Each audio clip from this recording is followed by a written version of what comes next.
Hi Pisces, kumusta po kayong lahat? Okay, so yan Pisces, maraming salamat po sa walang sawang pagsubaybay sa ating pong mga reading. And kung ikaw ay bago pa lang sa ating channel, mag-subscribe na po kayo. Then i-click mo na rin yung ating notification bell para lagi kang updated sa ating mga bagong upload. Okay, so Pisces, sa mga interested po sa ating private reading, nasa description box below lang po yung link ng Facebook ko. Message nyo lang ako. So, tingnan natin Pisces, ano ba yung mga possible na ganap sa inyo this week? Pisces, Sun, Moon, Rising, and Venus sign. See the world see the world with wonder. Ibig sabihin, dapat hindi ka laging nauubusan ng excitement or parang dapat lagi kang, ganado sa buhay. Parang ganon. And sinasabi dyan na, dapat hindi ka napapagod na mag-expand sa buhay and tignan mo pa rin syempre yung mga bagay-bagay na pwede mo pang gawin. Okay? Dapat hindi mo hinahayaan yung sarili mo or wag mong hayaan na parang eto lang yung parang naabot mo. Okay? Dapat kaya mo mag-expand. So, yun yung sinasabi sa akin dito, Pisces. Kasi, malayo pa yung mararating mo eh. Pwede kasing yung ibang Pisces dito, nakukontento ka kung ano yung sitwasyon na meron ka. Then parang hindi mo na hinayaan na mag-expand. So though gusto mo naman ng expansion or tinatry mo naman, pero parang hindi pa rin natin siya masasabing totally ganon. Kasi ang nakikita ko kasi rito Pisces, parang ano lang, para makasurvive. Okay ka na doon. Okay na to, nakaka-survive naman ako. Parang ganun yung nakikita ko dyan. Okay, so by the way,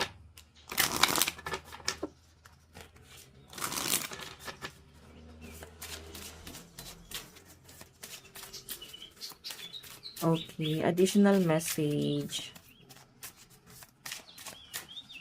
Meron tayong something bigger is on the way. Ayan, meron daw parang merong blessing na paparating sa inyo. Ayan ang ganda ng pagkasikat ng araw. Try nyo guys gumising ng umaga. Tapos embrace nyo. Embrace nyo yung liwanag. Then, masasabi mo na may bagong bukas. Basahin natin. Allow your vision to expand and be open to the form it takes. You may discover that you were dreaming too small or that what seems like an obstacle is actually pointing you in a better direction. The universe always has your back. Okay, so ang ganda nito guys kasi talagang okay, so tignan pa natin. So, I think merong magandang paparating sa inyo eh. May blessing na paparating dito. Kumbaga para kang hinil. Para kang nag-heal. Okay, nasa healing process siguro yung ibang Pisces dito. And, nakikita ko sa inyo guys na may malaking pagbabago kang binabago sa sarili mo. Okay? So, I think iba sa inyo, baka gumigising ka sa umaga, nag-exercise ka. Sisimulan mo na yan. Healthy lifestyle. So, by the way, additional message. Meron tayong 6 of air. Ayan, parang namumuhay mag-isa ang mga Pisces. Okay, meron ditong parang ang daming problemang dumarating. Then, parang tinatry nung iba sa inyo na maging, parang grateful sa kung ano mang meron ka ngayon. Iniisip mo na kahit papano nakaka-survive ka, kahit papano okay yung buhay na meron ka. So, I think may nangyari kung bakit mo ito nare-realize eh.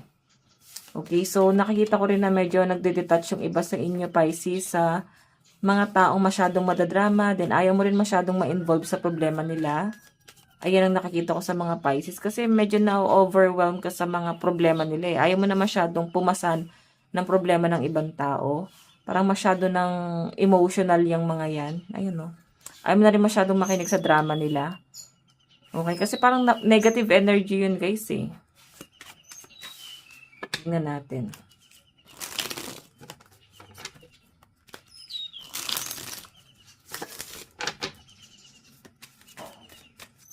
Additional message. Meron tayong 10 of water. Okay, so tignan mo naman, nasa spotlight ka. Oh. Kapansin-pansin ka ngayong week na to. I think meron kang ma-achieve or parang i-congratulate ka ng mga tao. Siguro merong mangyayari, promotion, or baka mag-i-increase yung sahod mo, or baka finally magkakaroon ka na ng trabaho. Basta something good news yung nakikita ko dito, guys. And meron ditong someone na nag-a-admire sa inyo or lihim na humahanga sa na-achieve mo sa buhay mo ngayon. Kumbaga hindi siya, guys, masyadong bukal. Masaya nga siya na nakukuha mo to sa buhay mo. Okay, so by the way, meron tayong 7 of Earth. Okay, so guys, itong 7 of Earth kasi, parang may mga Pisces dito na parang babalikan mo yung buhay mo nung kabataan mo. Manunumbalik ka sa ganon. And, parang gusto mo lang ulit ng bagong buhay. So, I think baka nagkakaroon ka ng new beginning or something awakening sa buhay. Kasi tignan mo naman na puro healing yung meron sa inyo dito. Then, nanunumbalik ka lang doon sa pagkabata. Kasi parang ang binabalikan mo doon yung mga masasayang memories. Then, ngayon parang nagiging thankful ka eh. Parang kahit papano hindi man ganun kaayos o di man ganun karangya. Parang nagiging thankful ka pa rin sa buhay na meron ka. Okay, so again, tignan pa natin. Additional message. Meron tayong King of Waters. Check pa natin, guys. So, King of Waters, mukhang merong bagong opportunity ang paparating sa inyo. Merong magbubukas na pinto, oh. Pwede may mag-o-offer sa'yo or magsasabi, magbibigay sa inyo ng idea. Then, I think pag-iisipan mo to. Okay? May opportunity na paparating dyan, no?